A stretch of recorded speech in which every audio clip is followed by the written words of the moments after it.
Well, for more on the investment conference, let's cross now to my colleague Arabile Gumede, who's been covering the conference.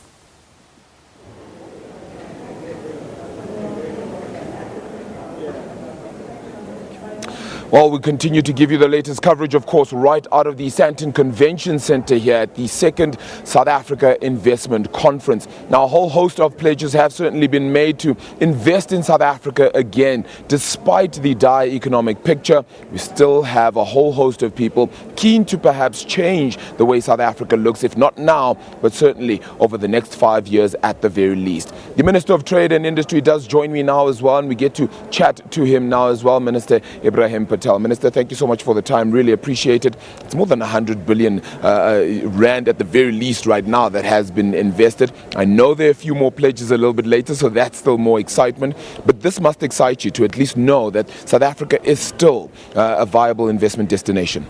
It's a wonderful moment off the back of a Springbok victory in Japan, that we're also showing and showcasing to the country that investors have an appetite to set up factories, to dig mines, to invest in our farms, to give young people an opportunity. And we're well over 100 billion rand already, and by this afternoon we will significantly exceed that sum, and the President will make that announcement. But for us, it's not about a number. It's about the economic opportunities for South Africans. For example, Toyota's made an announcement today that they will build the first vehicle that is a hybrid vehicle, a combination of an electric vehicle and a petrol-driven vehicle. The first such vehicle will be produced on the African continent.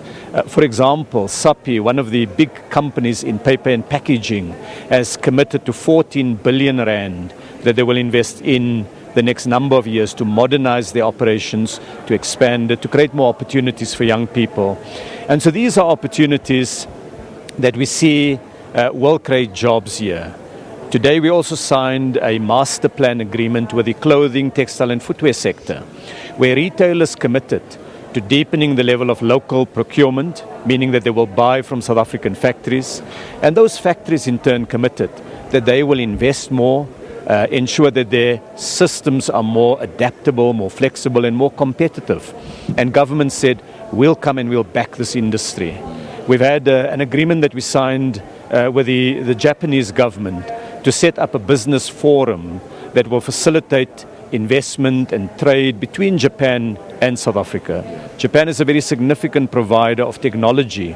They're leading edge on smart robotics. They're a big car manufacturer, and they're also investing in artificial intelligence.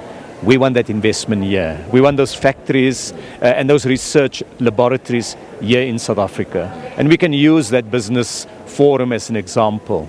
And so there's been a large number of these kind of investments. And what we're really looking for is the opportunity to create jobs in South Africa. Minister, in having all those opportunities, though, the important element here is to convince these investors that their money will be put into action and into good use. How difficult has that process been before getting to this point, of course? I must acknowledge that had you asked me that question 2 years ago, the investor sentiment was troubled. They felt that if they make commitments, there will be so much red tape and so many obstacles to investment. But today the mood is changing. The President announced earlier that we've just launched a biz portal that allows any South African, in fact any entrepreneur, to register a company, to get the tax registration, to get the domain name, the BEE certificate, all of that done within a few hours. So we've created a single portal, if you like, a one-stop electronic shop that you can go to and resolve that. But that's not the only area that we focus. It's also addressing the other concerns of investors, of communities and of workers. These relate, for example, to getting water use licenses to ensure that companies can operate in a safe environment. And so as we deal with this, investors see the results and they begin to bring their money here. And that is the key thing with investors. They're not only listening to what we say, but they're also looking at what we're doing. When we changed the visa regime recently to make it easier for people to come to South Africa as tourists, including young tourists, when we announced the mining charter, when we released our policy paper on spectrum that would enable cell phone companies to have broader, let's call it highways on which the traffic could travel. Those companies said, we like what we're hearing and we are going to commit more money to the South African economy. Now we need to ensure that ordinary South Africans benefit from these investments. And that means working on the transformation model for young people, for black South Africans, for women. And so the auto sector announced today that they will put 6 billion rand up, create a fund of 6 billion rand just to drive transformation, to give opportunities to young people and to community members, to industrialists who come from our communities to make components and to be in that supply chain. And so what we're looking at is growth and transformation, expanding the GDP, but also expanding the number of jobs.